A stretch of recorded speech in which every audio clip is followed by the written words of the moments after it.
ప్రతి ప్రేమ జంట సీతారాములు కాకపోయినా వాళ్ళు గెలిపించడానికి మాత్రం నువ్వే ఉండాలి.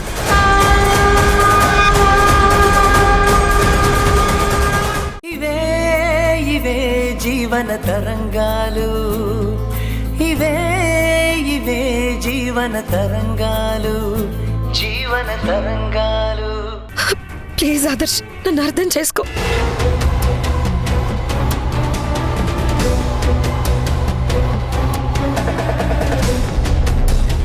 ఇక్కడ ఉండటం నీకే మంచిది కాదు. ఎందుకు చెప్తున్నానో అర్థం చేసుకోలేనంత చిన్నపిల్లవు కాదని నేను అనుకుంటున్నాను. జాగ్రత్తగా వెళ్ళిపో.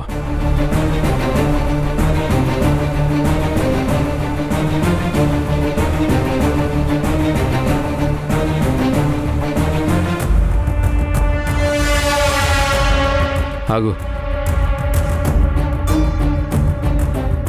ఒకప్పుడు నీ కళ్ళల్లో పొగరు అహంకారం మాత్రమే కనపడేవి, కానీ ఈ క్షణం అవేవి నీ కళ్ళల్లో కనపడట్లేదు. అదిగాక నా కాళ్ళ దగ్గరకు వచ్చి అడుక్కున్నావు కాబట్టి సర్లే, నీకు హెల్ప్ చేస్తాను. చాలా థ్యాంక్స్ ఆదర్శ్. వెంటనే ఎస్ఐకి కాల్ చేసి మా నాన్నని విడిపించు. తప్పకుండా విడిపిస్తాను, కానీ నాదో కండిషన్.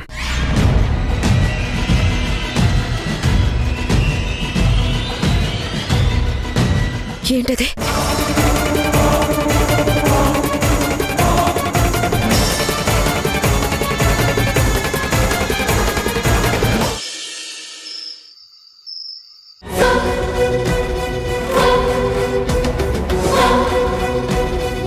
కళ్యాణ్కి ఎటువంటి ప్రమాదం జరగకూడదని దోష నివారణగా జరుగుతున్న నా పెళ్లి ఎలాంటి అవాంతరాలు రాకుండా చెయ్యాలని అక్క వాళ్ళెంతో కష్టపడుతున్నారు. కానీ దేశముఖి పిన్ని వల్ల అడుగడుగునా అవమానాలు భరిస్తూ వస్తున్నారు. వచ్చిన బంధువులు కూడా బావగారి గురించి సూదుల్లాంటి మాటలు అంటూ ఉన్నా మౌనంగా సహిస్తున్నారు. పెళ్లి ఇంట్లో కాకుండా ఏ గుడిలోనో చేస్తుంటే అక్క వాళ్ళకి ఈ భారం తప్పుండేది.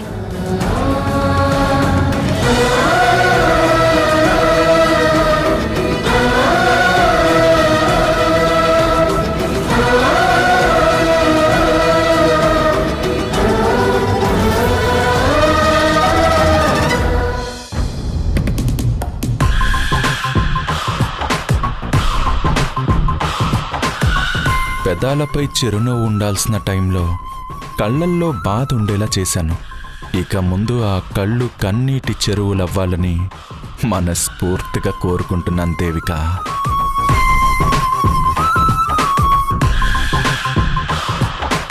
దేవిక, పెళ్లి జరుగుతుందన్న సంతోషంలో ఉండాలి, కానీ ఇలా మూడాఫ్లో ఉన్నవెందుకు? మా మేనత్త అన్న మాటలకి ఫీల్ అవుతున్నావా? లేదండి, అక్క వాళ్ళ గురించి ఆలోచిస్తున్నాను. అన్నయ్య గారు ఇంకా ఇంటికి రాలేదని టెన్షన్ పడుతున్నావా? అవునండి, పిన్నిగారు కూడా మీ అక్క బావలతో అక్షంతలు వేయించుకోమని చెప్పారు కదా. కీర్తి బావగారిని వెతకడానికి ఈ టైంలో వెళ్ళింది. ఈ ఇబ్బందులన్నీ చూస్తుంటే హ్యాపీనెస్ ఎక్కడి నుంచి వస్తుంది చెప్పండి? అది నిజమే అనుకో, కానీ కొన్ని మన ప్రమేయం లేకుండానే జరిగిపోతూ ఉంటాయి. అది డెస్టినీ. అన్నయ్య గారు ఎక్కడున్నా కీర్తి తీసుకొస్తుంది. నువ్వు అతిగా ఆలోచించకుండా ఇదిగో టాబ్లెట్ వేసుకో, టైం అవుతుంది.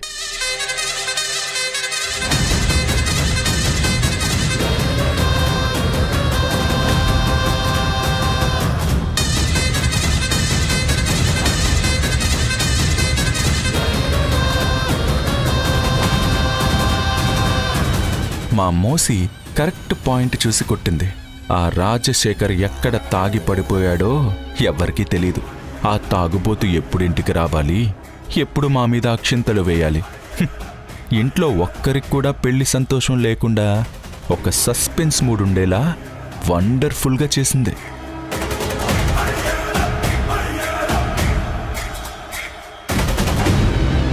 అక్క, కీర్తి ఏమైనా కాల్ చేసిందా? లేదు దేవిక, మేం ఫోన్ చేస్తుంటే నాట్ రీచబుల్ వస్తుంది. ఇక్కడేమో పిన్ని గారు మేమిద్దరం జంటగా మిమ్మల్ని ఆశీర్వదిస్తే తప్ప ఒప్పుకోను అన్నట్టు కండిషన్ పెట్టింది. ఆయన ఎక్కడున్నారో ఎంతవరకు ఆచూకీ తెలియలేదు. ఇప్పుడు ఏం చేయాలో ఏమో నాకు కాళ్ళు చేతులు ఆడట్లేదు. దేవిక, నీ పరపతి ఉపయోగించి ఏదో ఒకటి చేసి మీ బావగారు ఎక్కడున్నారో కనుక్కోమ్మా. అల్లుడి గారి ఆచూకీ తెలిస్తే గాని ఈ సమస్యకు పరిష్కారం లేదు. పర్సనల్ విషయాలకి నీ పవర్ని యూజ్ చేయవని నాకు తెలుసు దేవిక. పోనీ అనఫీషియల్గా చెప్పి పోలీసులతో అన్నయ్య గురించి వెతికించొచ్చు కదా. అనొఫీషియల్గా ఎందుకులేండి, ఒఫీషియల్గానే కాల్ చేస్తాను.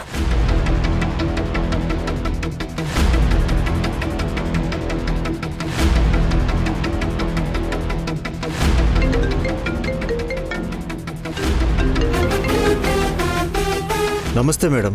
హలో సిఐ గారు. ఈ టైంలో ఫోన్ చేశారేంటి? ఏదైనా సీరియస్ మ్యాటరా మేడం? అవును సిఐ గారు, మా బావగారు రాజశేఖర్ గారు ఉదయం నుంచి కనబడకుండా పోయారు. ఎక్కడున్నారో ఇన్ఫర్మేషన్ లేదు. ఫోన్ కూడా స్విచ్ ఆఫ్ వస్తుంది. ఇంట్లో వాళ్ళందరూ చాలా టెన్షన్ పడుతున్నారు.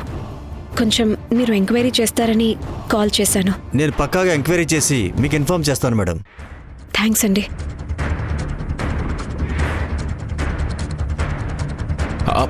దేవిక, ఒక స్టేషన్ సిఐకి చెప్తే సరిపోదు. ఎందుకంటే వాళ్ళు వాళ్ళ లిమిట్స్ వరకే సెర్చ్ చేస్తారు, వేరే ఏరియాల్లో వెతకరు.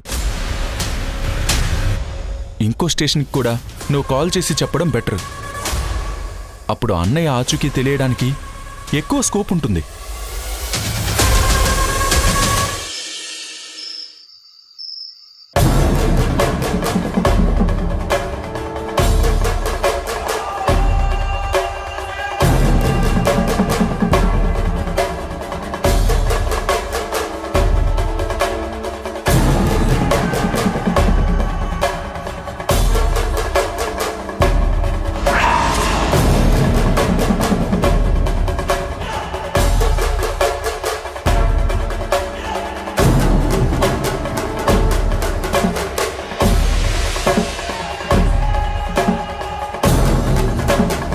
ఇంత అందం పెట్టుకొని ఒంటరిగా నన్ను వెతుక్కుంటూ వచ్చావు. నీలో తెగింపు, మకాన్ని ఎదిరించిన పొగరు చూస్తుంటే నాకు మందు కన్నా ఎక్కువ మజా ఇస్తుంది.